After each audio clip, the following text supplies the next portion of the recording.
And if you're just joining, welcome. We're so happy to have everybody. We are going to be getting started in a minute, but we have all of our speakers here. So we'll do a round of introductions in just a minute. But feel free, sit back, relax, grab some water. It's the afternoon here on the East Coast, so we are winding down, but we are excited to kick off. Awesome. All right. Well, just to kick us off, I'll start with myself, but my name is Val Cheney. I'm the VP of our influencer program here at People First. So I help oversee all of our different campaigns, our network of creators, and I help strategize a lot of our recruitment to bring new folks in. But I'm super excited to be joined by Mariana. Mariana is an advocate, DACA recipient, and content creator. She's using her platform to highlight the real impact of immigration while bridging the gap between pop culture and politics. Um, we're also joined by Bea, who has immigrated to the United States from Guatemala when she was in middle school. And after learning a new language, and getting accustomed to a new environment, she's become a U.S. citizen and right now working on an advertising degree and working in media and sales. Super happy to have you. And Giovanni, I think a lot of people might recognize Giovanni. He's one of People First's own. He's our social media manager, helping serve our community of over 20,000 creators that are with us on our partnerships, on our platform. So he is here, as our expert in-house, always creating engaging content for a lot of aspiring creators and those just getting their foot in the door. So welcome everybody. Anything I didn't capture before we get into it? No, not really. I think you kind of covered everything. Lovely. Well, perfect. Well, I always like to start these conversations, these webinars with what brought us to this topic and why now.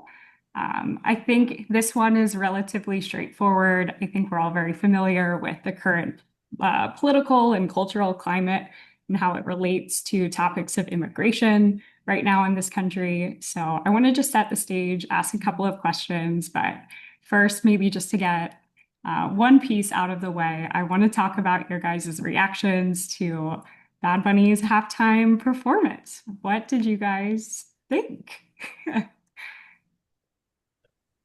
I had no notes. He did fantastic. I loved it, and I think word on the street now is that the whole like love trumps hate might actually be related to a new like Valentine's Day album. So yeah, I think he did fantastic, but I'm a huge fan. So We can only hope. Thought it was, yeah, I thought it was like, I don't know. I don't think I've ever everyone is experiencing kind of like a really, really heaviness right now in this political climate. So this has been like the talk of the year for the longest time, and seeing how much backlash he has gotten, and he could have easily just given that backlash right back and could have easily like spewed hatred or anything like that, but he showed a really, really good example of how Latinos love basically is like I'm here to love. I thought what he did was really, really beautiful. His performance was really, really great.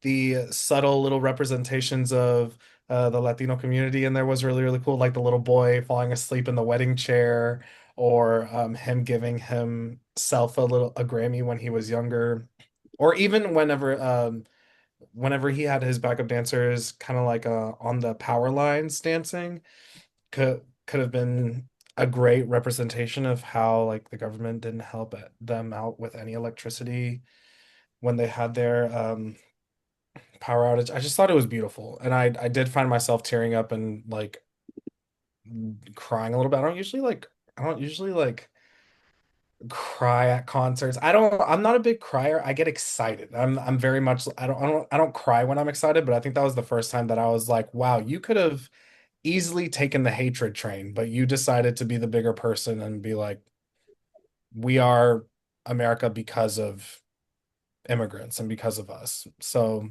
and we love everybody. Da, da, da. But yeah, Yeah, no, definitely. I feel like one of the things that you just said, Giovanni, really stood out to me where he could have easily just taken the abrasiveness that he had been receiving for months at this point and portrayed that back when he got on the stage, but he chose not to at all. And I thought that it was so great that there was something for everyone in his performance. And I feel every country was represented, both, in a literal sense with the flags and the call outs at the end, but throughout, I feel like there was a piece of a lot of different cultures and tears were shed. So agreed on that too. I think I was even waiting for him to like give a lick back and give some type of like punch back to everybody. And when that just didn't come and showing how love is bigger than hatred, that's just like a bigger it's way better than what I would have done. That's for sure. But and then Yeah. he brought out Ricky Martin, and like Ricky Martin's kind of famous for like he's extremely famous obviously, but he's famous for coming out as a part of the community of the LGBTQ community, but then also having that specific thing kind of like tank his career and like they just kind of Hollywood kind of like blacklisted him for a little bit. So to see Ricky Martin also get like his Super Bowl moment was really cool. Really nice. Yeah, I really agree. I think there was a lot of people sitting in, on standby waiting to clap back at this performance and how aggressive it was. And it just turned out not to be that way. And what I found was just maybe more conservative creators coming up and being like, oh my gosh, the liberal agenda was on full display last night. And it's like, what liberal agenda? He just talked about love and unity. Like, these are very basic cross the aisle type of things. The So, things that they were reaching for to find something to complain about, they just like they couldn't. And it just looked so dumb on their end. yeah. And to your point, Giovanni, I think it's just he knew that that's what they were probably gonna do, so he didn't give them the space to do it. Um, because he's done it through the years. The Nova Yo like music video had some hints to Trump. So he could have done it and he chose not to. And I think he really wanted to bring a moment in which nobody could say something, even though they found a way. Because yesterday, Republicans said that they were going to investigate the Super Bowl halftime show. Yeah, like what? And then him naming off all the different countries that like kind of it was really beautiful from South America all the way up to Canada. I saw some tweet a while ago. It wasn't a tweet, it was a TikTok of a girl that's from Spain. And she was like, how is he going to mention everything except Spain? And I'm like, are you not understanding? You're so close. We're, you need to learn geography. Anyways, Well, I totally see that. But I mean, I think, beyond just the Super Bowl halftime show, this really came at a time with, ISIS presence in cities like Minneapolis, and what we're seeing is like the response from a lot of communities and people speaking up at the Grammys. I think a lot of people are seeing this moment in time as what could be a turning point. Mariana, do you feel like you agree with that kind of sentiment, or is this more of just we'll have to wait and see how it goes? What do you think? Um, I think we are definitely seeing a turning point in culture.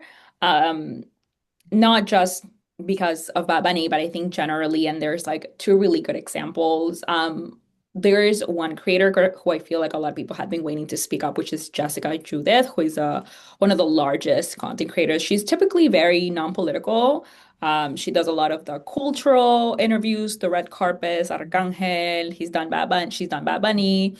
And she's been so vocal for the past few weeks. I think she even hit a point, and a lot of culture first, super lifestyle content creators, they've reached their point where they're like, yes, this is like the limit. And I think even seeing someone like Bad Bunny step into the Grammys and really saying it vocally because he hadn't done something like that before. Um, really also helped for other artists to figure that out because we immediately saw folks like other artists who hadn't speaking out before right after Bad Bunny said like ice out, like gave his speech, finally spoke out. Raul Alejandro was one of the ones who 2 weeks ago said, I don't know anything about politics. And then 5 minutes after Bad Bunny gave his speech, he like made a post about it. So I think we are at a point where we're seeing a lot of cultural figures shift, and now there is less of a separation between culture and politics. It is very mixed in at the moment. It's becoming really hard to separate the two. Yeah, I mean, 100%. And I think this all falls on like just a larger scale of what's the United States. We're entering the midterm elections. Democrats have definitely picked up some more momentum in the last year. Um, so I think like Beatrice, historically speaking, I think if we were to rewind a little bit and just talk about, how people are going to be engaging with Latinos and it being different, knowing that a midterm election is here and is coming, what's something that people often get wrong when they're speaking to Hispanic, communities, whether it be online or from a brand or an organization's perspective? I think it's changed a little bit recently, but I feel like the biggest challenge is that the messaging that is being put out by brands or organizations, or even on the on the politics end, is treating the community kind of like a monolith in the US and not really tailoring any messaging for specific groups or age demos. Because, for example, someone who's been here for 35 years is going to see the world completely differently than someone who was born here and raised here, even though they both might have the same cultural background. And I feel that's what a lot of brands or organizations get wrong of not tailoring the messaging to specific groups. But I do think that that's changed slightly.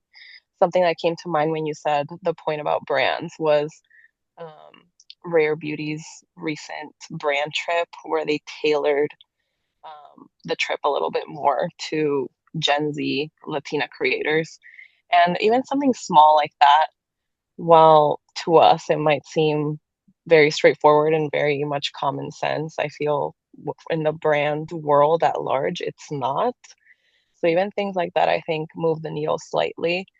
But the biggest thing that stands out to me is that messaging piece.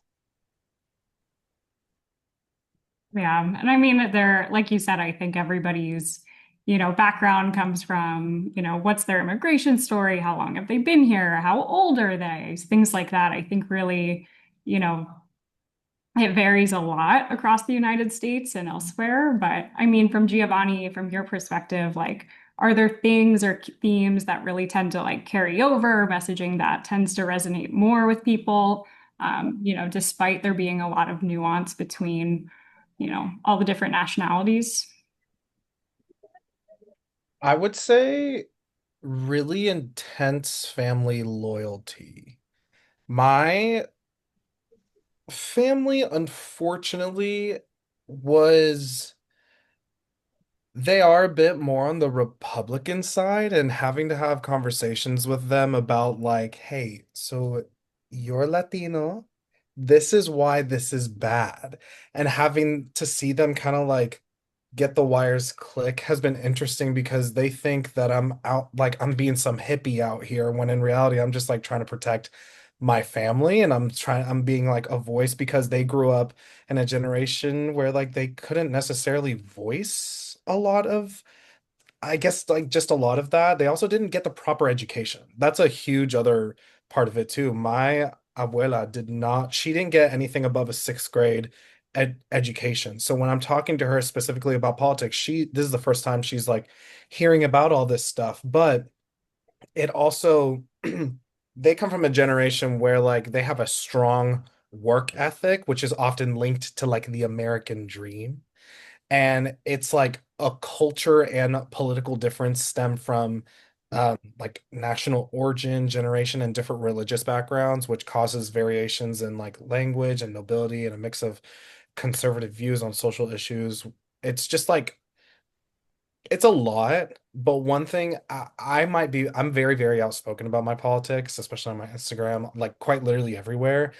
And I have some cousins that are also a little bit more on the Republican leaning side, and we completely disagree with each other. We might not even talk to each other for a couple of months, but if someone is on my Facebook page and they start like talking smack to me, my cousins are like right there first and foremost to be like back up. And like they don't have the same views as me, but we have a really, really strong family connection and knowing that we're always gonna like be there for each other, which I think is kind of a good bridge to have right now, considering some people just don't even speak to their families at all. At least I can talk to my family about politics, and most times it does get really, really heated, and I'm getting told that I don't know what I'm talking about and I'm following some type of propaganda, but I'm like, how you look at your finances? Like this is also like this is affecting you in so many different ways. What do you mean? But yeah. And if I can add, I think going off of that, one thing that everybody has across that I've seen from both left-leaning pages, right-leaning pages, is the idea and the concept of the American dream is very much still alive. I think there is a big difference, or there was during the election year, about how we as a Latino community and how immigrants should be achieving that. Um, but now, right, like it is still just the idea and the concept that everybody wants that. And I feel like that as a community still unites us, the working hard, that working towards that dream. But I think there's like a lot of misconception about like how immigrants are getting there, right? Yeah. Yeah. I just had like a billion thoughts go through my head all at once, and I was like, "Damn, she's so right." Like, but yeah, Yeah. And I mean, I think that that's funny that like there's, we can all come from the same family, but depending on where they live or how old they are, some messages are just going to appeal to people differently, whether it's how you get your footing, whether that mentality of like work hard and handouts, I feel like that's something I hear a lot that, the liberals, um, their policy feels like it's more generous than what a lot of people, have experienced immigrating to the country.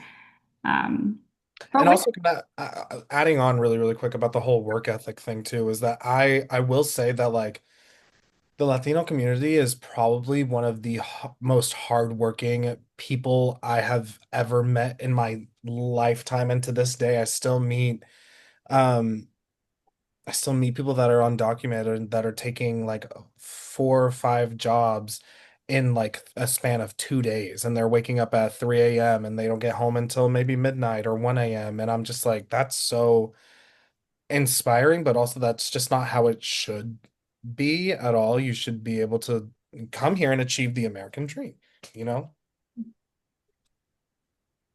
Yeah, no, that difference between like the lived experience and like the ultimate dream at the end of the day, like how do you get there?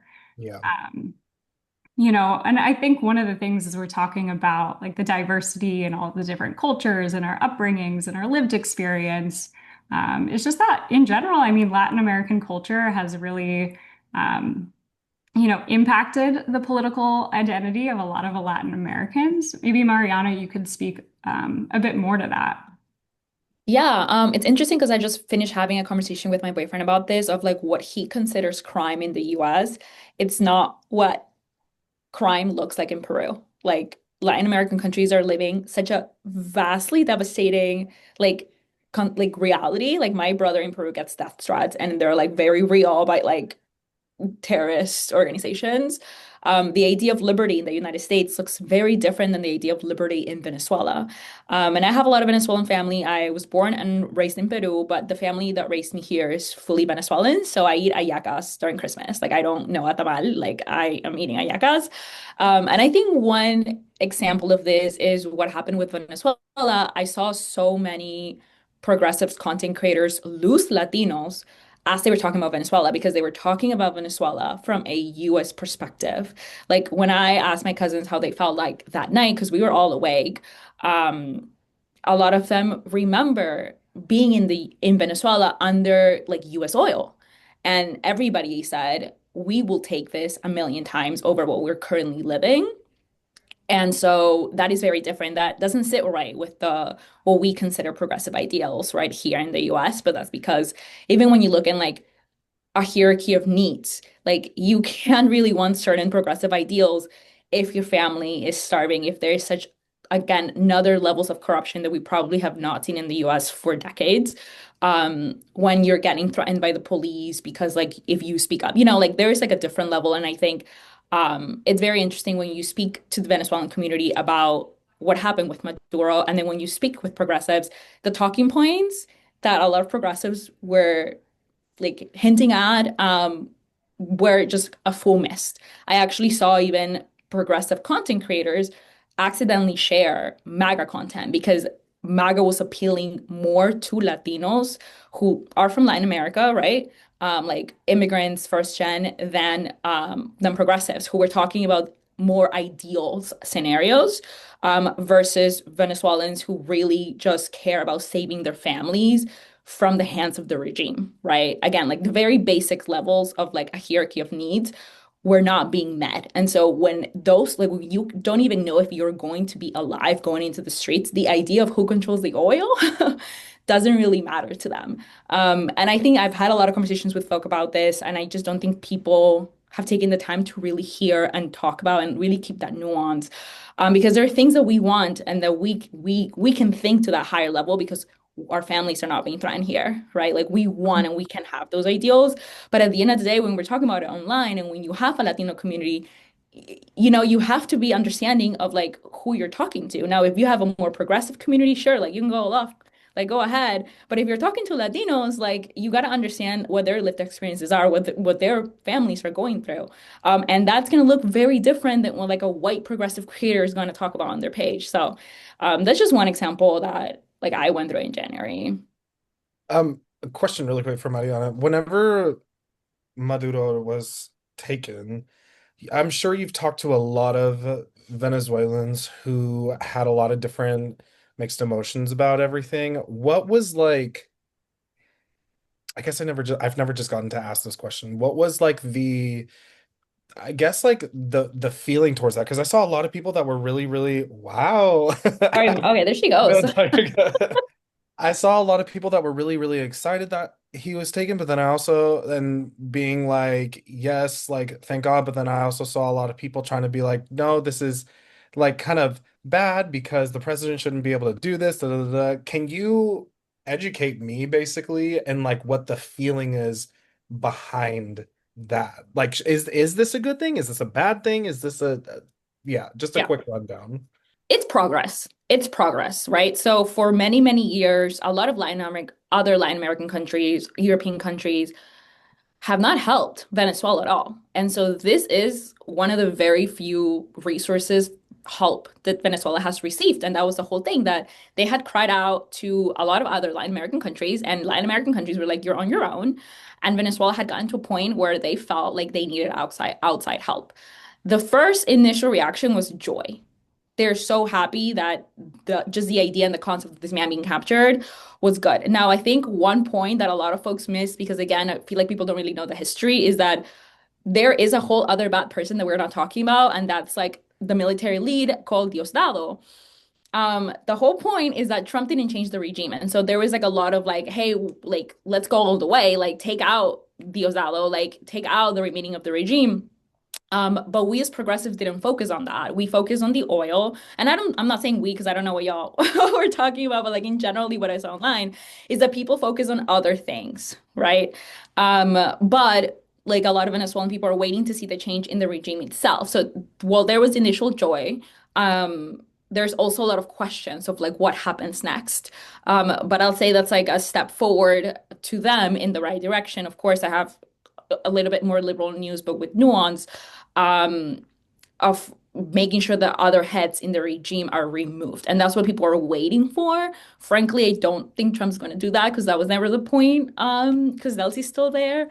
But just like I wished more people would have focused on the fact that Diosdado is still there. And nobody mentioned his name, not Marco Rubio, no Trump, and also not Democrats. So it was a big hit. Like, and that is what a lot of the Venezuelan communities are talking about. They're like, these are all the other people that remained in power who were there not only during the Maduro regime, but also during the Chavez regime. And they truly control the military. So Yeah, interesting. Yeah, I mean, I think that's just like the most perfect example of a lot of people like me who maybe they mean well, but the points that they're addressing are just like so tone deaf and they're not really addressing some of the broader implications of this. So, I think that's spot on. And beside beyond just like the political identity too, I think we also want to talk about some of like the language nuances too, that when it comes to speaking to people, brands, organizations, trying to appeal to their base or bring new people in. Like Beatrice, how do you think they have to be cognizant of a lot of these like language differences too, so that they're also not accidentally dissuading people? Yeah, that's a great point. I think there's a couple of ways to think about it. I was kind of mentioning earlier that I feel brands at large address the Hispanic community in the US as a monolith and don't really pay attention to any intersectionality between age and the specific ethnicity, for example. Because on the language piece, of course, every country in Latin America has a different Spanish dialect, essentially, and different slang and different ways of communicating and different lived experiences. And back to what Mariana was saying, like, for example, anyone outside of Venezuela might not really understand the larger implications of what has been happening.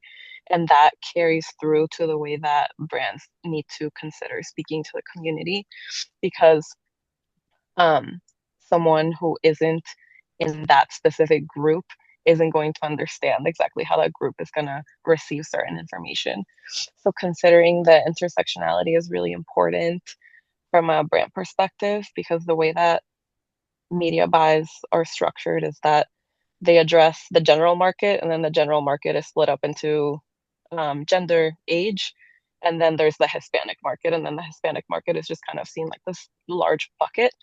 So paying attention to the crossover between age and ethnicity from a targeting standpoint, and then from a messaging standpoint, understanding the nuances between the way that different countries communicate, how the language is configured. And I think a way that brands can do that is tapping into the community itself with specific creators or just becoming more in tune with how the culture is actually built as opposed to seeing it as a third party observer. Yeah, I know. I think that's really spot on too. There's pulling in the right messengers too to like be your voice in the absence of a brand is something I think we're seeing a lot more and just something we need to think more about because yeah, who better to communicate, a certain message and appeal to people than somebody who's lived that themselves. Um, I love that. Going into maybe other, points to address when it comes to developing messages when you're sitting in those boardrooms of what's going to stick.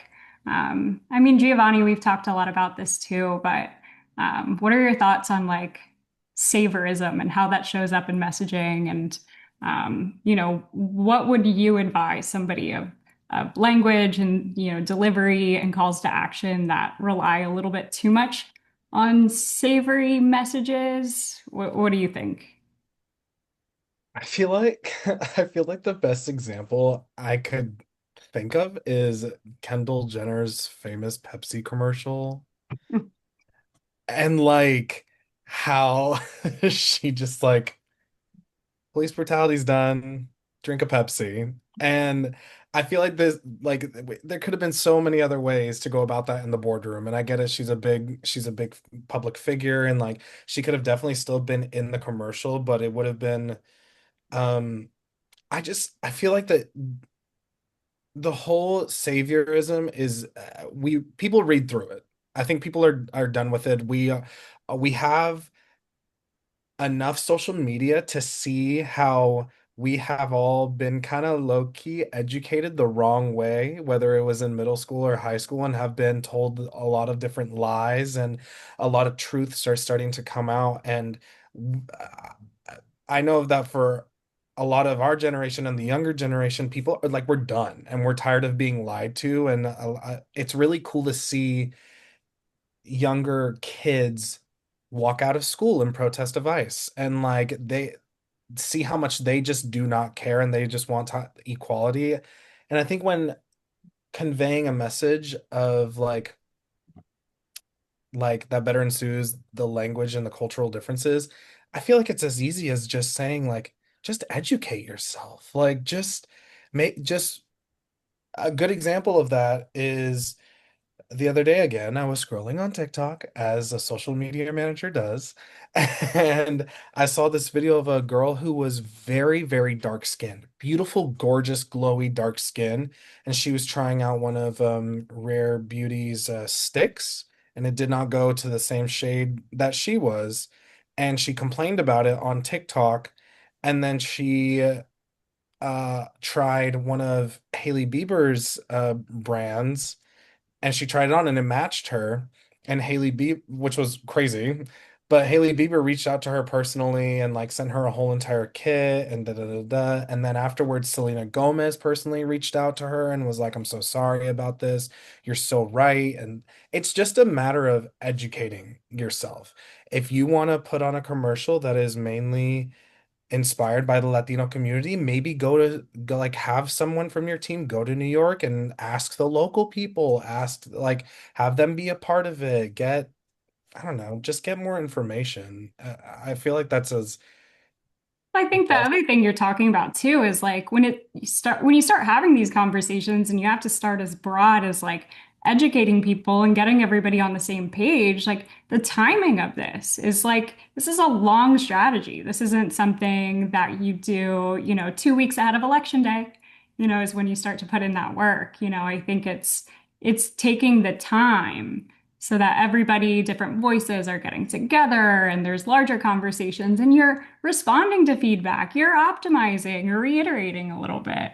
I think everyone could go kind of down a rabbit hole of like, oh, why didn't the company do this? They would have like opened their market up and they would have gotten their stock up so much more if they just sold this shade of contour, if they just did da da da da da. And then it goes down a rabbit hole of racism and what appeals to like what is attractive to the eye and what's not attractive to the eye. And in my head, my personal head, I'm always like, yeah, but if I know that I could even possibly make even more money by making all these other different types of shades, why wouldn't I do that? Because obviously all these other makeup brands are not doing it. So why wouldn't I bring in somebody that has extremely dark skin and ask them questions? What reacts to their skin? What did their like ancestors used to use? Da, da, da, da. Like it is a long process, but I feel like when people are really ready to make that difference, they'll take the patience to say, I was wrong. I'm sorry. I want to do better and I want to expand my horizons. Yeah. It kind of also reminds me of Sydney Sweeney's ad. Like I felt like she did that jeans commercial. If you give her the benefit of the doubt, it was just a jeans commercial. But ultimately, the takeaway from that was conversations about eugenics, who they're putting as their brand spokesperson. And she just came back and said, "Look, I'm not a political person. This isn't the way it should be." She didn't have an answer for when, you know, deeper conversations were coming, which she could have expected maybe. She just took a step back, They it's definitely should have been warned about that, but also to be able to, after all of this hullabaloo, to go on an interview and just say it's just jeans and it's the attitude, it's the tone, and you know that behind what she's saying, she's like, I'm not a political person. That's all you had to say. Like that's all you had to say. You could have gone a million different ways of how to answer this, but I feel like you've shown your true colors, therefore I'm good. yeah, Going yeah. going back to something we talked about earlier, which is like when have we mixed in like culture with politics?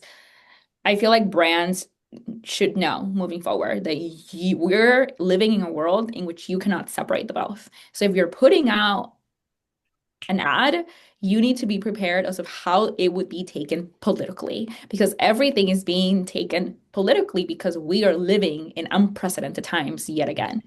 And so if you're doing an ad like that, it would have taken somebody with zero ad experience to know, hey, how would this be interpreted knowing that we're in front of like a Nazis running around the streets, you know?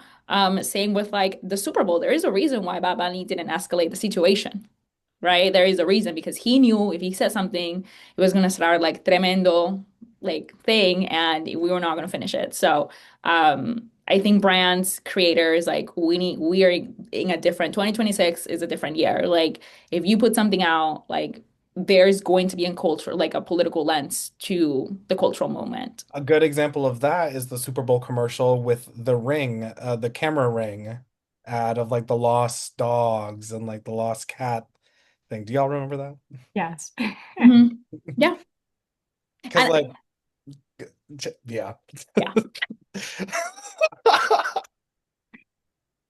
It's only for pets, people. It's just for finding dogs, nothing else. Right. Crazy. Beatrice, what do you think? I mean, if you imagine you're a brand in this position, you want to put something out, but you're a little afraid that maybe people are going to pull out some political undertones. Like what would you do if you were in that situation? I think, the very first step, which is something that we've all been saying since we started talking, is being informed and actually understanding how any sort of messaging might land across different groups, because it's not one size fits all. One group might interpret it differently than another.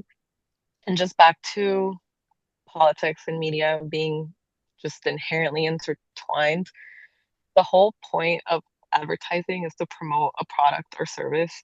And at the end of the day, someone's making money off of it. And at the end of the day, some regulation is supporting that product or service. So regulation in politics fuels what the market puts forward and the result that they expect from it. So it's just kind of the expectation, or brands should have the expectation that at the end of the day, any sort of messaging, where the funding comes from, if they're showing, surveillance cameras and selling it as like a let's find this pet, to your point, there's always going to be an undertone, and there's always going to be what people see through that messaging, because consumers are smarter. Giovanni, you were touching on this earlier. People can see through what these ads are, people can see through media, and we all have the whole world at our fingertips, and we can just do our research, and brands can do the same. It's all about also subliminal messaging too. Brands are so good at having subliminal messages that a lot of other people would just be like, no, that Gene commercial didn't have any of that. It just went over their head. Like that's going, you're thinking too much on it. It's like, no, actually, that's kind of like the point. Like they're really like, I don't know. Just a lot of subliminal messages are always Yeah, being thrown agreed. around. And I think people also just need, I think brands need to understand that now this generation and the younger generation, we're all a lot smarter than they think. And we see past it.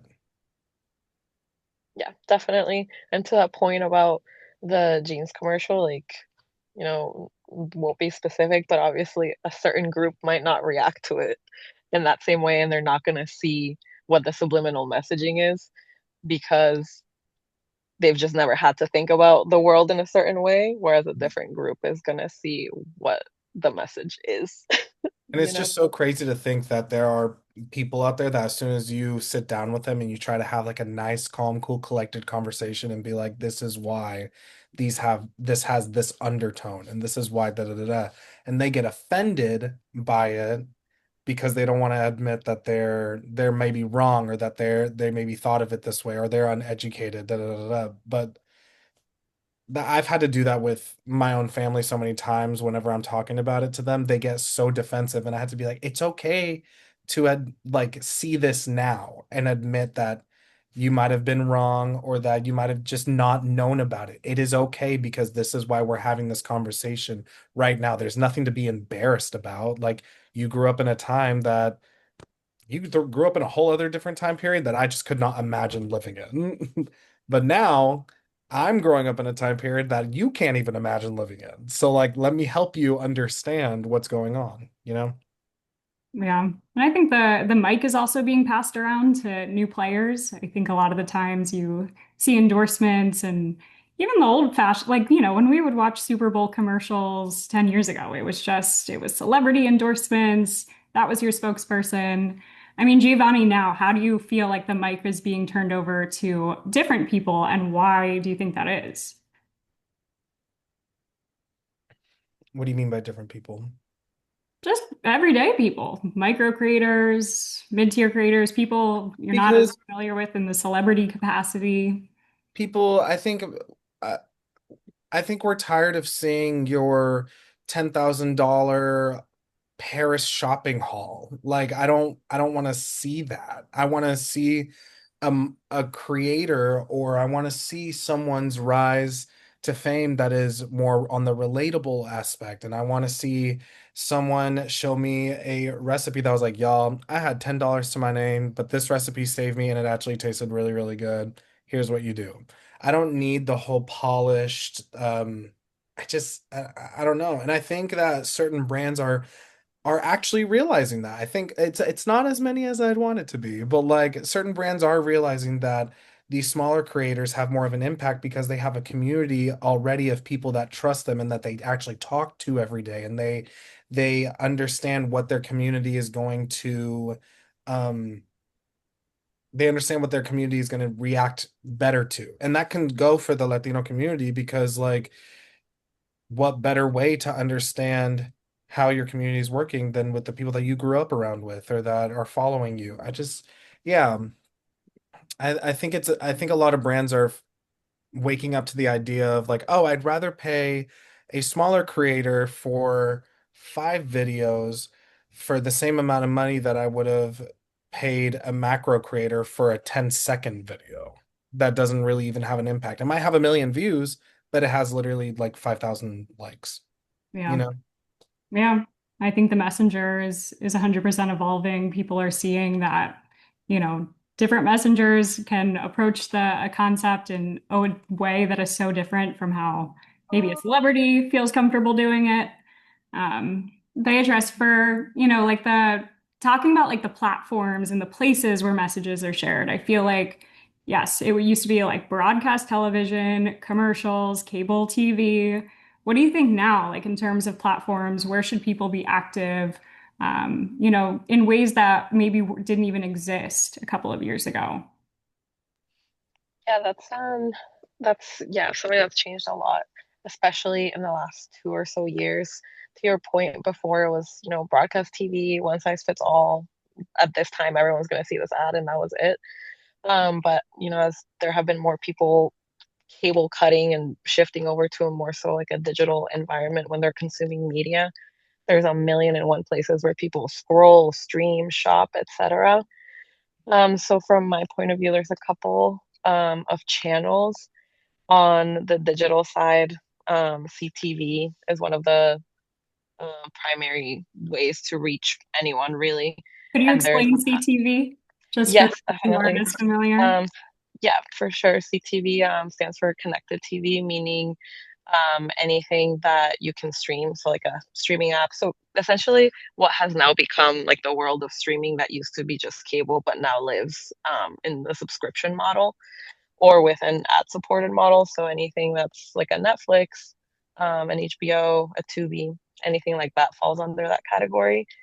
Um, and the reason why that's become so prominent now is because it has the same type of reach as broadcast TV, but the targeting and the user experience is really customizable from the brand side.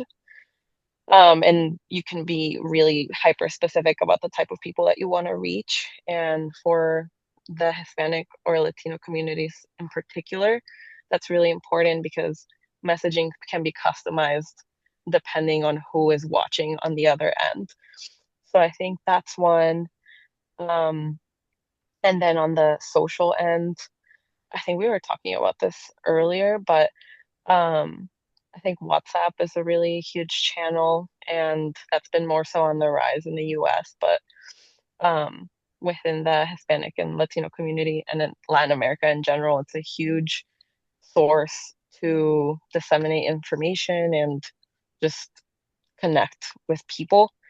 And now with the new features on WhatsApp to create channels and communities, I think that's going to become a much bigger conversation in terms of what brands and organizations mix into the way that they want to reach their target audience. Yeah.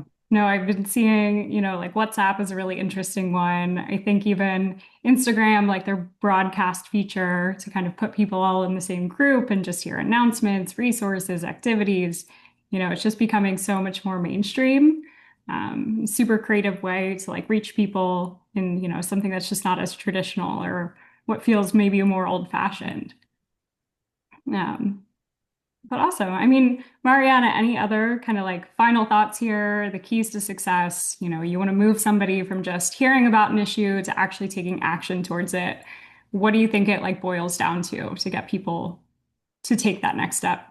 Yeah, so I just sat through a briefing with Navigator Research, who did some research on why ICE, what happened in Minnesota has been just massively. I think like 90% of all Americans have seen a video from Minnesota. And it's like repetition, especially when it comes to like advocacy issues.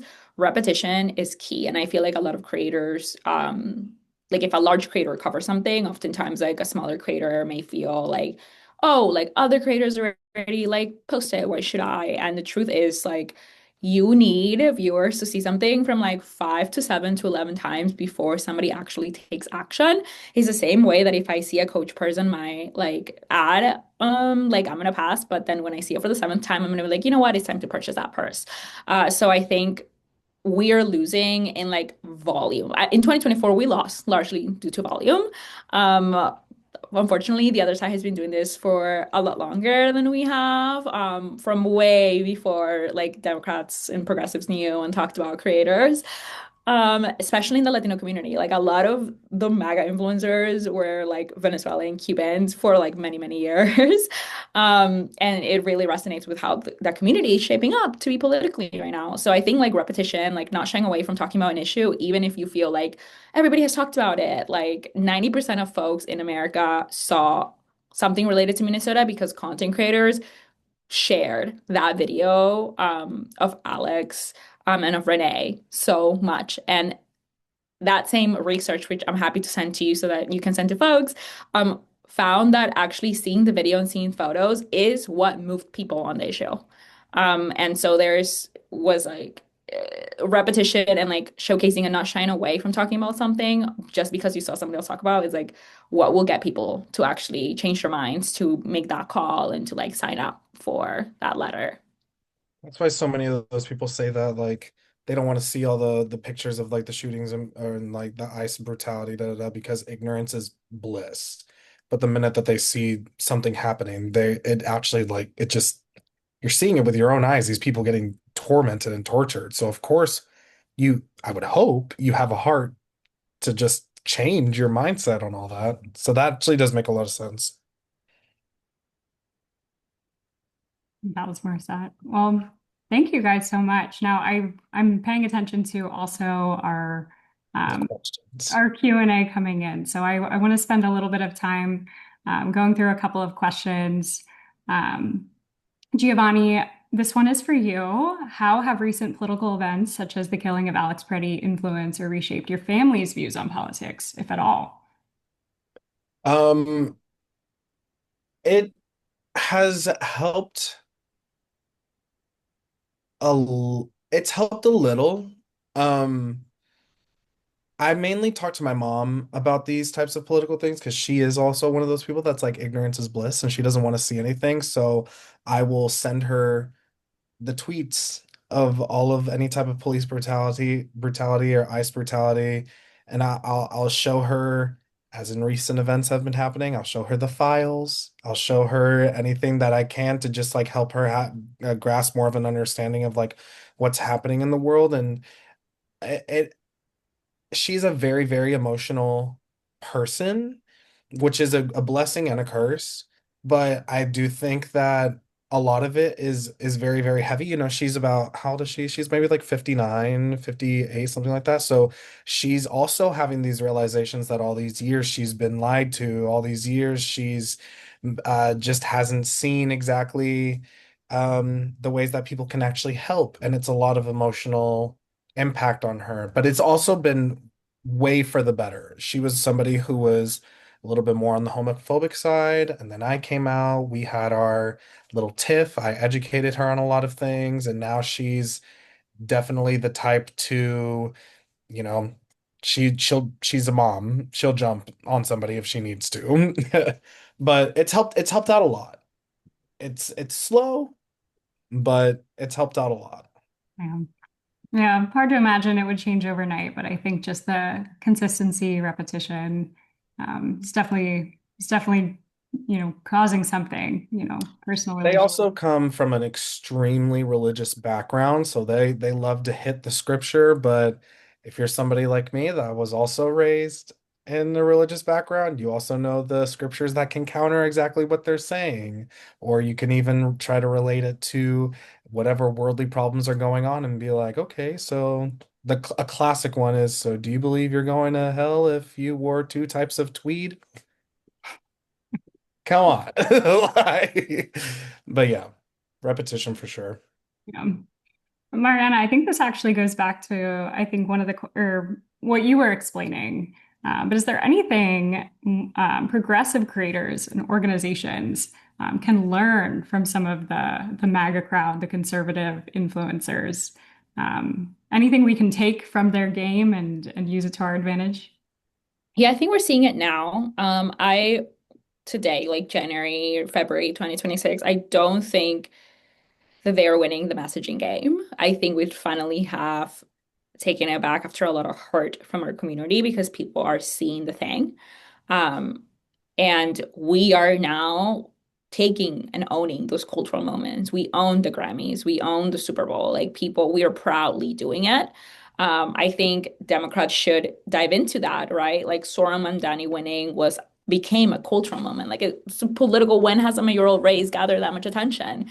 So I think we're doing the thing now. I think one thing that we can learn from market creators is they don't have a filter.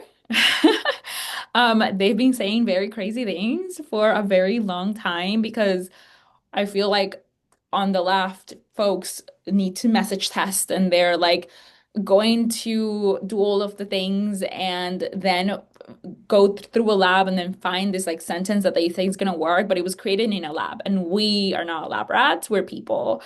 So oftentimes it takes just saying different things to see what would work, right? And I think each creator goes in and goes to your like your data and see like what has been working with my audience, what has not been working with like my audience. I'd say another thing that I've seen very successful is collaborations, like collaborating on posts in between creators so that you can reach a larger audience have been also very successful. And really bringing it back to your story, to who you are, because I think there is three things that connect the MAGA crowd. It's going to be abortion, guns, and religion. And they, as long as like you keep those three, like that's it. That's all. You can throw them across and they're like super happy. We're not that way. We have such a much large variety of things. Um, and oftentimes we're like, as a creator, you're not going to be able to deliver everything. But if you can deliver one good message, whether that is healthcare, whether that is immigration, if you can become a leader in that, you should. And I learned that because we used to be really shy to talk about my immigration story online as somebody who is DACA. And I realized that every single time that I talk about immigration from my perspective and not the news, the video just every single time, like hundreds of thousands of views. People want to hear like the actual experience, not just a headline, because we're not headlines, we're people. And so if you can provide that personal experience, if you're a healthcare worker, if you're a teacher, Sophia Bella, who's a teacher, also does this really well in her account, coming from like a teacher perspective. If you can provide that personal experience, you're gonna like I think your content's gonna just explode. You're gonna see a much different reaction from folks because it's no longer policy, it's personal. Yeah. And I mean, even to your first point, like I've sat in those calls where an idea or a concept suddenly starts getting edited to death. And what once was something really personal and authentic and a real story can, concerns start to rise of, too much, too little, that sort of thing. So it just sounds like, yeah, letting who you're working with or yourself, no matter what it is, just keeping it down to earth, natural to you. Um, and Beatrice, this is maybe a similar question too, but what are your thoughts? Do you feel like Democrats are a little too cautious? They water down messages oftentimes. What do you think?